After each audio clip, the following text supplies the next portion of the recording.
ICICI செக்யூரிட்டீஸில் share வாங்கினவங்க என்ன சொல்கிறேன்னா, நீ எந்த ரேட்டில் ஐசிஐசிஐ செக்யூரிட்டீஸ் வாங்கினியோ அது உன்னோட இன்புட் ப்ரைஸு. உனக்கு ஐசிஐசிஐ பேங்க்கோட ஷேர்ஸ் கொடுத்துருக்காங்க, அதை நான் மல்டிப்ளை பண்ணுவேன் அலாட்மெண்ட் டேட்டில். இது ரெண்டுத்துக்கும் நடுவில் இருக்கிற டிஃப்ரென்ஸை டேக்ஸாக வாங்கிப்பேன். நீ புத்திசாலியமாக ஒரு வருஷத்துக்கு முன்னாடியே வாங்கியிருந்தேன்னா உனக்கு வெறும் 12.5% டேக்ஸு.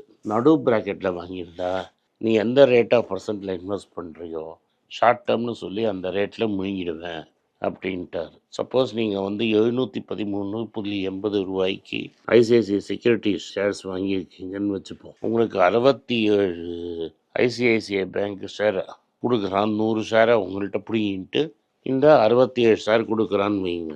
ஸோ டேக்ஸபிள் அமௌண்ட் என்னென்னா 67 × 1330 மைனஸ் 100 × 713. இதை போட்டால் ஆன்சர் 2077 ரூபா வருது. இதில் 30% டேக்ஸ் நீங்கள் ஆர்டினரியாக இருந்தால். லாங் டேர்ம் கெயின் கேபிட்டல்னால் நீங்கள் பல வருஷத்துக்கு அப்புறம் 12.5% ஆஃப் இன்ட்ரெஸ்ட் கட்டியாகணும். இதுதான் கேபிட்டல் கெயின்ஸு.